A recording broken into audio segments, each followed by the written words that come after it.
Good evening, everyone. Thank you for joining us. Please put your hands together for Senator Bernie Sanders.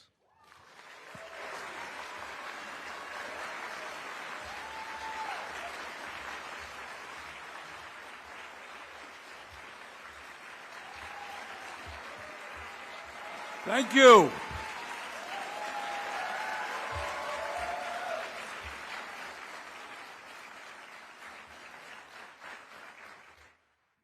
Let me begin by thanking all of you here in D.C. for coming out this evening. Much appreciated. Let me thank C-SPAN for covering this event. Let me also thank everyone who is watching via live stream. As we enter the new year, as Congress begins its legislative session next week, and as we have just finished celebrating the birthday of Dr. Martin Luther King, Jr., one of the great fighters for justice in our nation's history, it is appropriate, it seems to me, that we ask ourselves two very simple questions which are not asked very often. Question one, what is everyday life like today for the vast majority of our people? And that is the working class of this country, the middle class of this country, and lower income Americans. What are the pains, what are the struggles and the hopes that these millions and millions of people are striving for? That's question one. Question two, what is Congress going to do to improve life for working families? In the year 2023, amidst an explosion of technology, massive wealth creation, and transformational economic change, how can we make certain that all Americans have the decent standard of living to which they are entitled? Is that a utopian question? Is that pie in the sky? Or is that something that we can actually accomplish if we put our minds to it? And I think we can.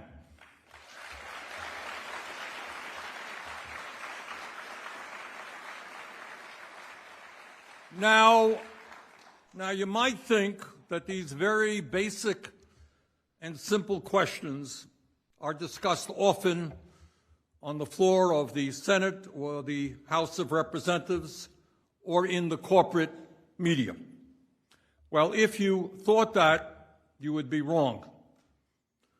For a wide variety of reasons, significantly having to do with money in politics and corporate ownership of the media, these are topics that are far too rarely discussed. We almost never really hear serious discussion about them.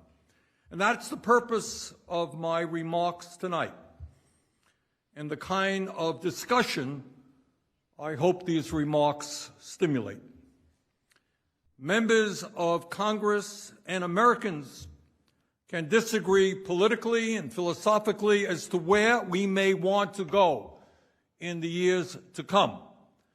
But it is imperative that we acknowledge the reality of today, where we are as a country today, and not run away from that reality. And to my mind, the most important economic and political realities now facing this country are the following. A, capital A, the long-term decline of the American middle class. This decline is not a new occurrence. It didn't start, certainly, in President Biden's administration or in the years of Donald Trump.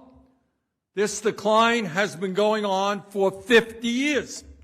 And we have got to ask why, and we've got to end that decline.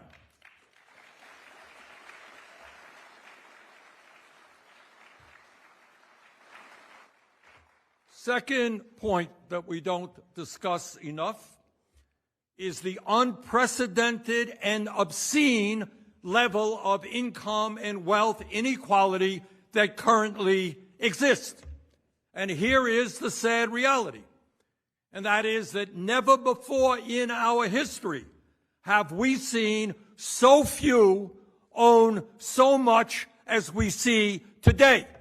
We've got to put that issue on the table and end that reality. Third point that we don't discuss, and that is the rapidly growing concentration of ownership within our economy.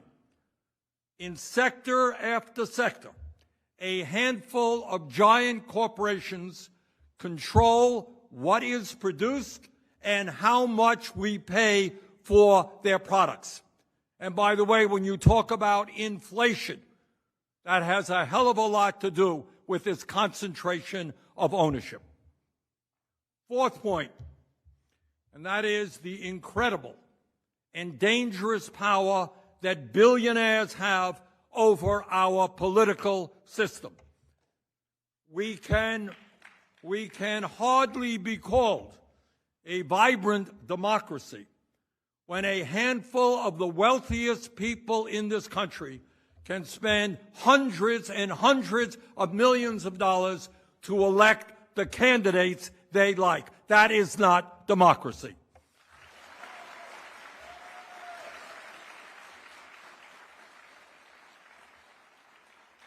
And fifth point, putting it all together, and something we certainly don't discuss in Congress and certainly not in the corporate media, and that is that what we are witnessing now in this country is the rapid evolution of our society into an oligarchy in which the billionaire class has enormous and growing control over the economic and political life of this country. That is the reality, and that's a reality we must confront.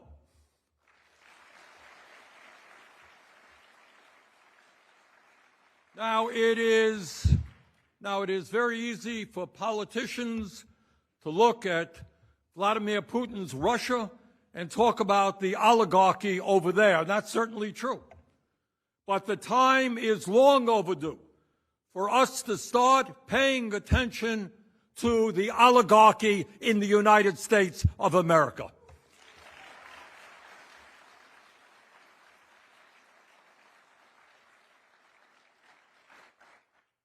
When we talk about what's going on in our country, let us start off by taking a hard look at the state of our economy. And what you will find is that the economy is doing extraordinarily well. It's doing fantastically for the people on top, for the billionaire class. Unfortunately, the economy is not doing so well for the working class of our country when we have tens of millions of families falling further and further behind as they struggle to pay their bills, take care of their kids, and put food on the table. The gross unfairness and the ugliness and the cruelness of our current economy can be seen in stark terms when we look at how the working class and the billionaire class have made out during the horrible pandemic we have experienced. On one hand, tens of thousands of American workers died going to their jobs during the worst public health crisis in modern American history. These extraordinarily brave people got up and they went to work. They did their jobs. And they were nurses. We've lost thousands and thousands of nurses treating us during the pandemic. They are bus drivers. They are meatpacking workers. They are EMT staff. They are cops. They're firemen. They're teachers. They're grocery store workers. And there are many, many others who went out and did what they had to do. And many of them lost their lives, and others became seriously ill. That's what happened to working families. On the other hand, sitting home safely in their offices and in their homes, the billionaire class during this period became $2 trillion richer, often jacking up prices during the pandemic for the products we needed. Desperate workers forced to go to work in unhealthy and unsafe environments, and thousands of them died because they did their essential jobs and because they had to feed their families. Meanwhile, billionaires like Elon Musk and Jeff Bezos and Richard Branson were out taking joyrides to outer space, out buying $500 million yachts, and living in huge mansions with dozens of bathrooms. Today, while more and more working-class Americans are unable to afford the health care that they need, 3 people, 1, 2, 3 people own more wealth than the bottom half of American society. 165 million people. Let me repeat that, because you ain't going to hear it on TV very often or hear it discussed in Congress. We are living in a moment when 3 people now own more wealth than the bottom 165 million Americans. We now have more income and wealth inequality than just about any other period in American history.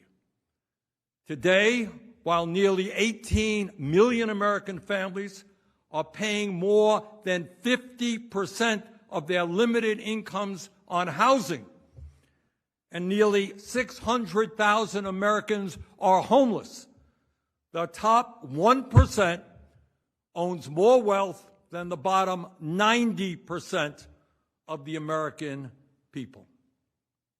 Today, while millions of ordinary workers are working longer hours for lower wages, the CEOs of the largest corporations in our country now make almost 400 times as much as the average worker, the highest CEO-worker differential in American history. In the 1950s, CEOs made about 20 times more than the average worker. In the 1980s, they made 59 times more than the average worker.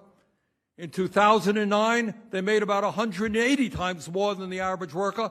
And today, according to the latest figures, CEOs now make 399 times what the average worker makes. But this long-term trend of growing inequality in America is more than the outrageous compensation gap between CEOs and workers. It is much, much more than that.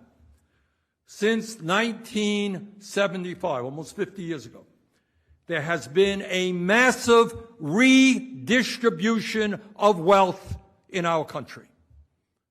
The problem is that that redistribution has gone in precisely the wrong direction. Over the past 48 years, according to a study done by Rand Corporation, more than $50 trillion in wealth has been redistributed from the bottom 90% to the top 1%. $50 trillion. And that took place because of a growing percentage of corporate profits have been flowing into the stock portfolios of the very wealthy. $50 trillion going from the bottom to the top. And it's not just income and wealth inequality that is plaguing our nation. It is the maldistribution of economic and political power. Today, we have more concentration of ownership than at any time in the modern history of this country.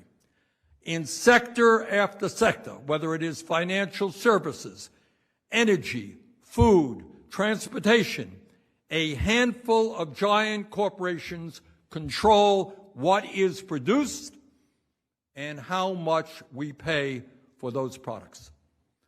Unbelievably, and this truly is unbelievable, just 3 Wall Street firms, BlackRock, Vanguard, and State Street, control assets of nearly $20 trillion and are the major shareholders in 96% of S&P 500 corporations.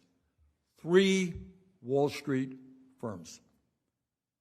And I should add, if you wonder why you don't hear this issue discussed very much in the corporate media, maybe, just maybe, it has something to do with the fact that some 6 multinational media conglomerates own and control some 90% of what the American people see, hear, and read. Now, you can't turn on TV without hearing a whole lot of stuff about everything under the sun. But somehow or another, these major issues having to do with wealth and power, somehow they don't quite make it to our TV screens. Now, some of you may recall that in Franklin Delano Roosevelt's, FDR's, second inaugural address in 1937, after he had won a second term in office, he famously said, and I quote, "I see 1/3 of a nation ill-housed, ill-clad, and ill-nourished," end of quote. Well, I am not here this evening to tell you that the state of the American economy today is as bad as it was during the Great Depression. It certainly is not, thank God. But as the incoming chair of the Health, Education, Labor, and Pensions Committee, when I look out across this country in the year 2023, let me tell you what I see. I see a nation where 63% of workers live paycheck to paycheck. Paycheck to paycheck, and I know something about that because I grew up in a family that lived paycheck to paycheck. And what does that mean? What does it mean, living paycheck to paycheck? It means that every day you are living under incredible stress. You're a mom, you're a dad. You are scared to death that if your car breaks down, if your kids get sick, if your landlord raises the rent, if you get divorced or separated, if you become pregnant, if for whatever reason you lose your job, when you are living paycheck to paycheck, you will find that if any of these things happen, you will find yourself in the midst of a financial catastrophe. And we don't talk about that kind of stress and what it means to millions of our people. Living paycheck to paycheck leaves you with no sense of security. You can't breathe, you can't relax, no cushion to fall back on, and no quality time to spend with your family in a relaxed environment.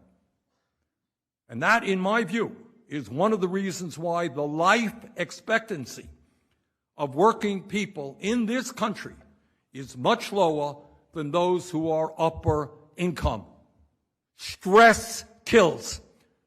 And having to work to survive and worry about your day-to-day existence for yourself and your kids, that kind of stress makes people sick and eventually kills them.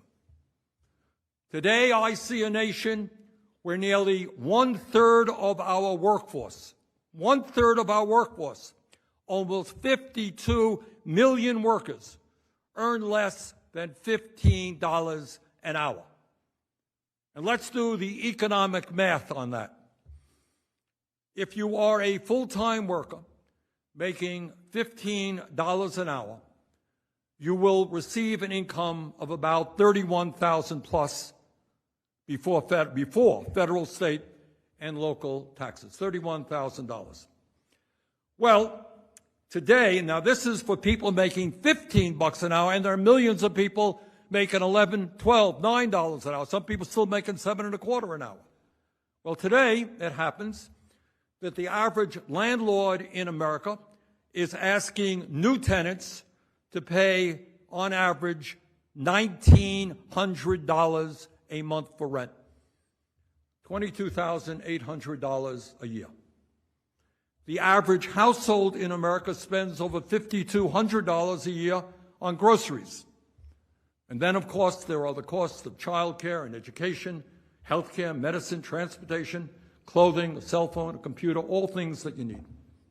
So you tell me, my friends, tell me, how is anyone able to survive when your basic needs cost more than your income? And that is the reality that millions of working class Americans experience every single day. These are people who go out to work, they work hard, they work in dangerous environments, and yet they fall further and further behind while the people on top get richer and richer. So let us also be very clear that what we are seeing today is not some kind of radical economic transformation that suddenly hit our country. That's not the case. The shrinking of the American middle class has been going on for decades. In America today, I see a nation where the average worker makes $54 a week less than he or she did 50 years ago after adjusting for inflation. You got that? Think about that for a moment. Just think about it and understand why people, working people all over this country, white and black, Latino, are just angry. Think about all the incredible advancements in technology that has been made over the past 50 years. And you all know what they are. I mean, computers, robotics, artificial intelligence, you name it. And as a result of that exploding technology, we have seen a huge increase in worker productivity that is unparalleled in history. And yet, when all is said and done, real weekly wages for the average American worker are lower today than they were in 1973. That's really quite extraordinary. How is that possible? Well, the answer is that virtually all of the economic gains created by modern technology, they have not benefited ordinary working people. Almost all of those gains have gone to the people who own the society, the people on top. Now, is it any wonder, given all of that, that today it takes two breadwinners in most households to pay the bills, when 50 years ago, in most American homes, it took one breadwinner to do that? When we talk about the conditions facing the American working class, it is not just wages and income, as obviously important as those are. It is also about whether people can access the basic necessities of life. And there is nothing more basic than health care.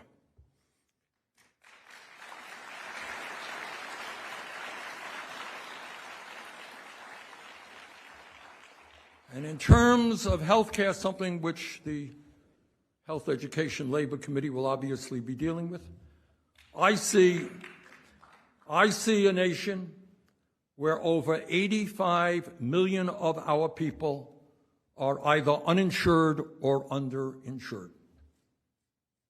And as all of you know, we are the only major country on earth not to guarantee health care to all people. I see a nation where, unbelievably, over 500,000 people go bankrupt each year because of medically related debt. You got that? You were sick, you had a cancer operation, and you know what you get? You go bankrupt as a result. Does that make any sense to anybody?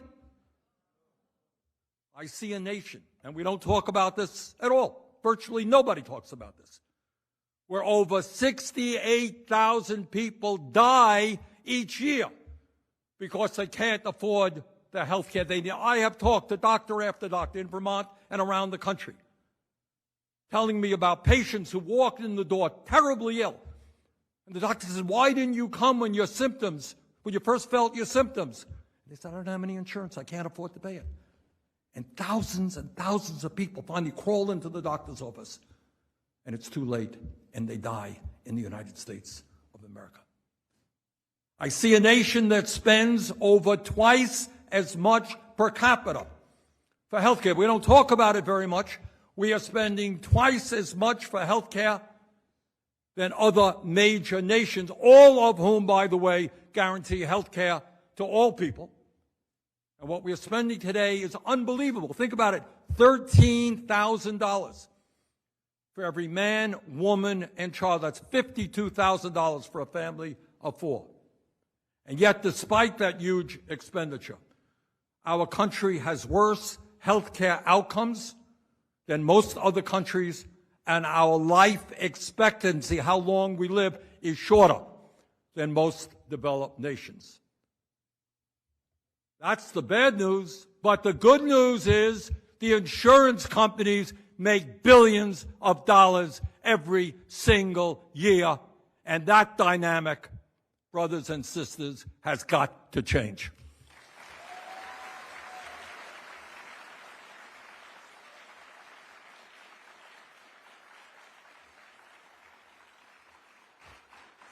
This broken and dysfunctional healthcare system cannot even, despite all of the money we spend, produce the number of doctors, nurses, dentists, and mental health specialists we desperately need. Can you believe that?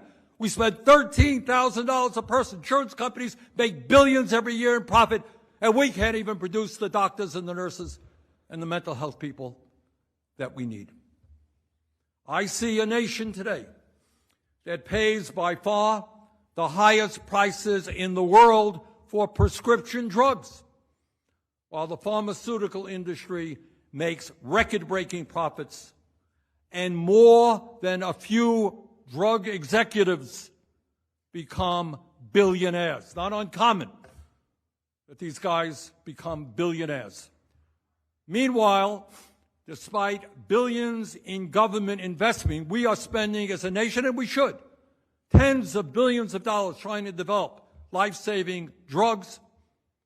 Despite that huge expenditure, nearly 1 out of 4 Americans are unable to afford the medicine their doctors prescribe. It is time for the pharmaceutical industry to pay attention to the needs of the people of this country, not just their stockholders.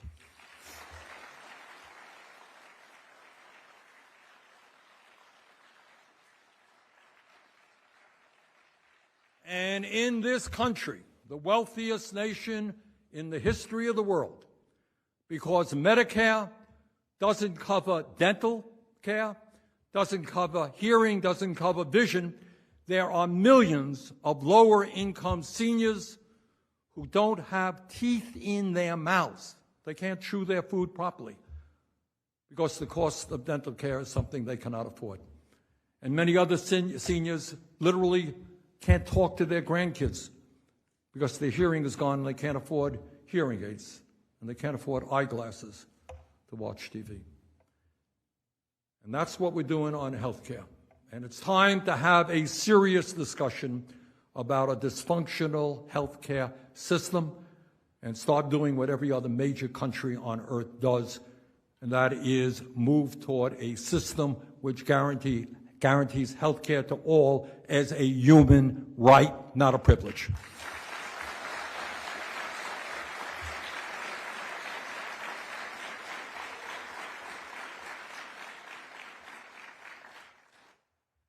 In terms of education, and education obviously is, for so many reasons, a basic human need. And in terms of how we treat our young people in general, we don't talk about this much either. I see a nation where disgracefully, We now have the highest rate of childhood poverty of almost any nation on earth, and millions of children, disproportionately black and brown, face food insecurity. Now, we made some progress, as you recall, by bringing forth a child tax credit that expired. We've got to bring that child tax credit back again.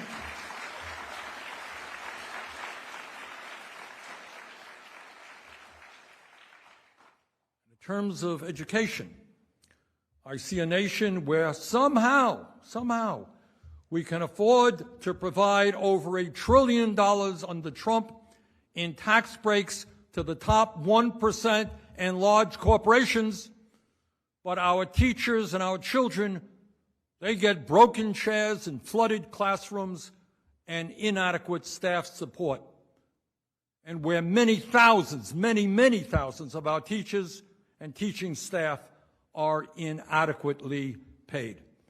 It is not too much to ask in the wealthiest country on earth that we have the best public educational system in the world.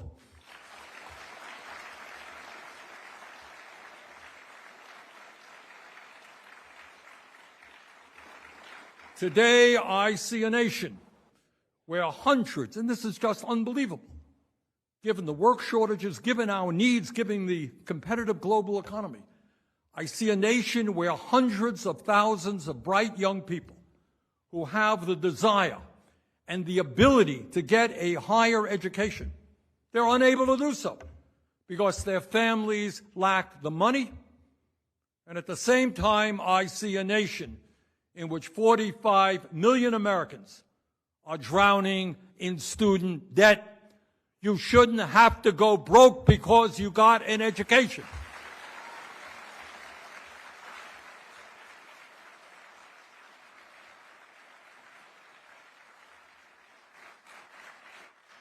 But it's not just higher education.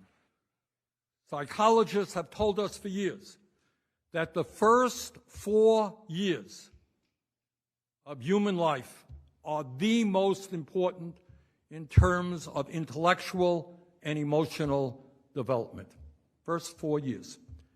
And yet, despite that, I see a nation which has a totally dysfunctional child care system, which costs on average over $15,000 a year per child.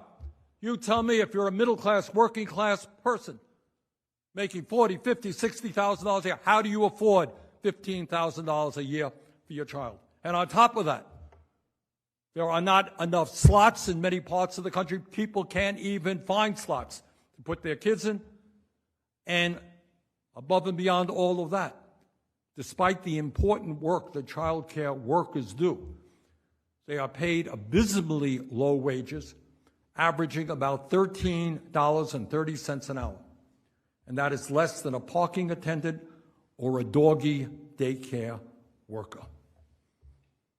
This is how we treat the workers who take care of the most vulnerable people in our country, the little kids. Meanwhile, on top of all of that, we remain the only major country on earth not to guarantee paid family and medical leave.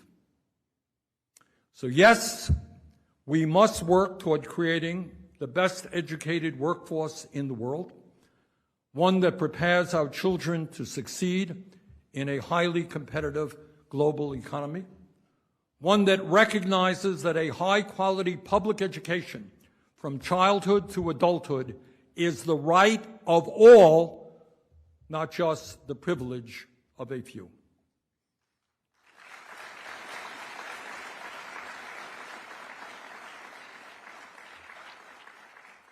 And now let me say a few words about labor, because health, education, labor committee is going to deal with labor big time. And in terms of labor, not only do I see a nation with a rigged economy and an unprecedented level of income and wealth inequality, I see workers from Vermont to California at companies like Starbucks and Amazon. I see workers in hospitals and factories on college campuses fighting back against corporate greed, and organizing unions to receive better wages, benefits, and working conditions.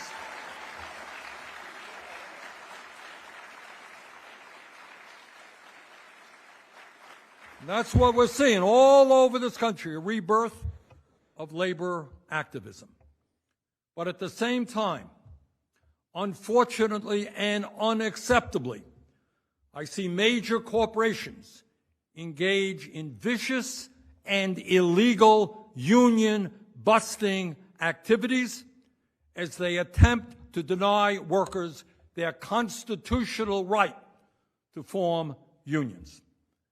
And we got news for those large corporations. You are going to stop breaking the law.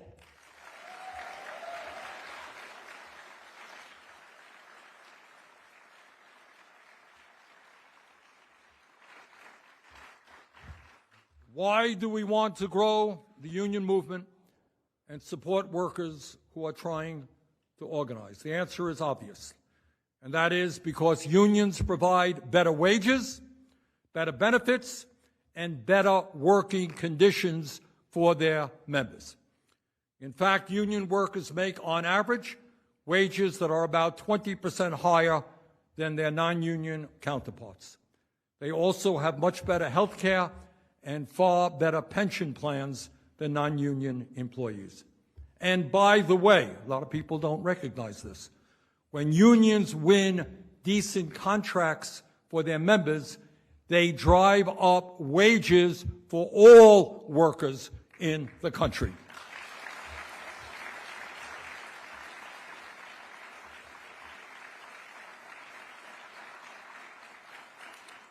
And when we talk about low-wage jobs in America, we must talk about finally raising the minimum wage to a living wage.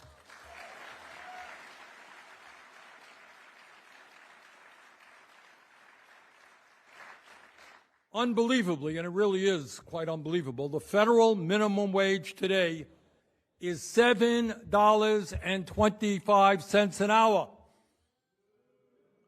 And it has not been raised since 2009.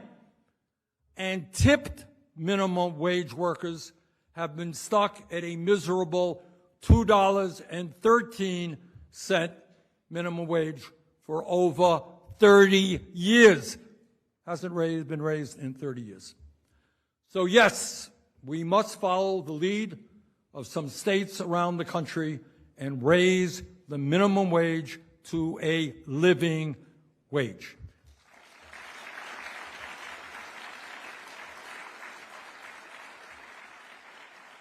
We must stand up to the extraordinary greed and power of corporate America and make it possible for their workers to exercise their constitutional rights. That's all workers are asking for, to organize unions.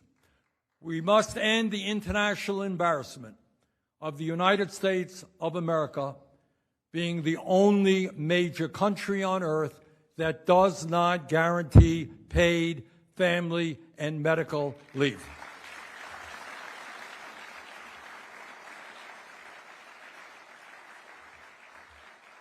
In terms of pensions, I see a nation, and again, this is not an issue, very little discussion about. I see a nation where half of older Americans have no retirement savings and no idea how they will ever be able to retire with any shred of dignity. Imagine, being 60, you worked your whole life, you got nothing in the bank, and you're facing retirement. Millions of people are in that boat. I see a nation where 55% of senior citizens are trying to survive on an income of less than $25,000 a year. Can you imagine that? Being old, trying to get by on $25,000 a year or less.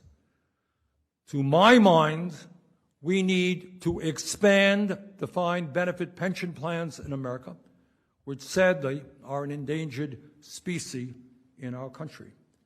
Further, we must expand Social Security benefits, not cut them.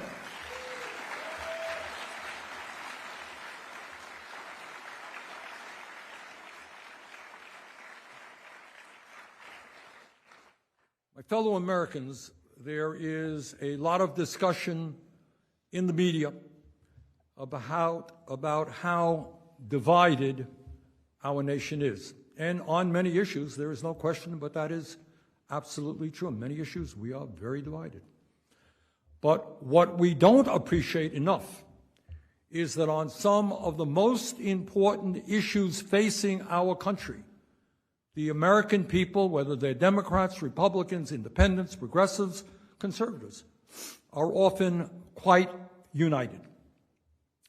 The American people know that we are being ripped off by the greed of the pharmaceutical industry, and they want us to substantially lower prescription drug prices.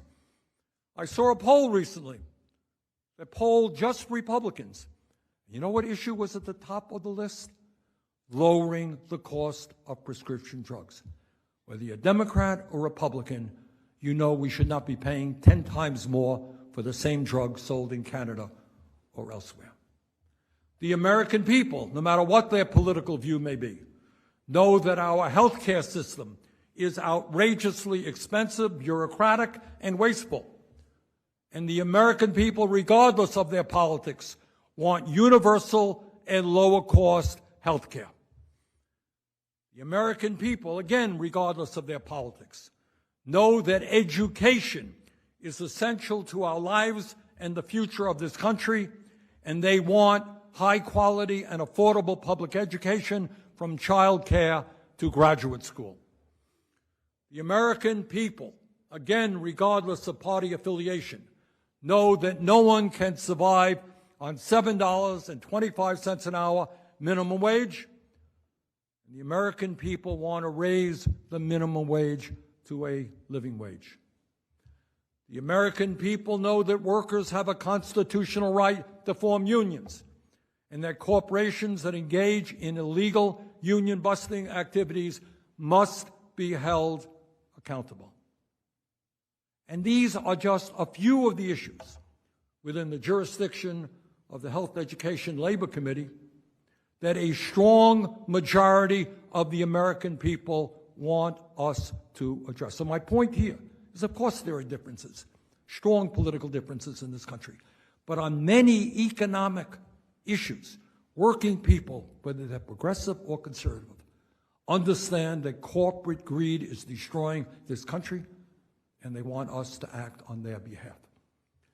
So if you were to ask me today, what is the state of a struggling working class, I would tell you that the working class of this country is united around an agenda that meets the needs of ordinary Americans and not just wealthy billionaire campaign contributors.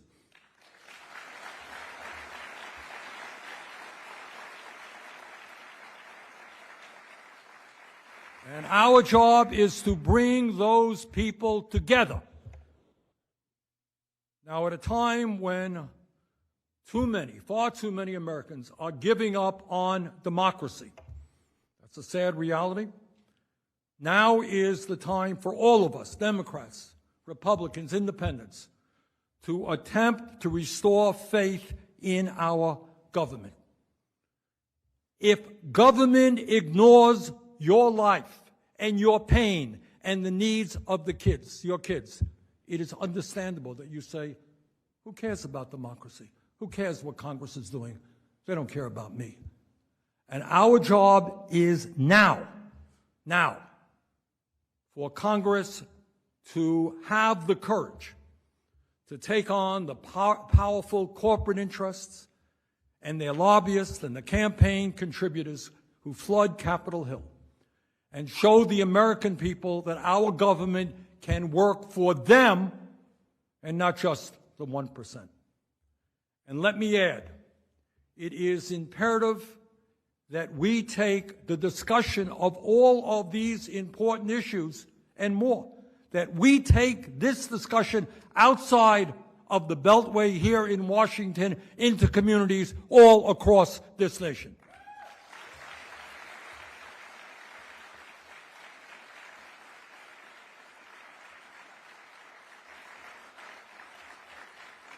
And I intend to see that our committee gets around this country to hear directly from workers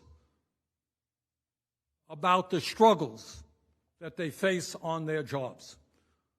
I look forward to hearing from seniors who cannot afford the outrageously high health care costs which they face every day. I look forward to hearing from young people around the country who want the opportunity to get a decent education but don't want to leave school deeply in debt. And I look forward to hearing from parents who want high quality and affordable child care for their kids. In this difficult moment in American history, and it is a very difficult moment, let us have the courage to stand together and fight back against corporate greed. Let us fight back against the massive income and wealth inequality which is taking place right now. Let us fight back against a corrupt political system dominated by billionaire campaign contributors. Let us listen to the needs of working families and not just corporate CEOs. Finally, let us stand together and create an economy and a government that works for all, not just the 1%. Thank you all very much.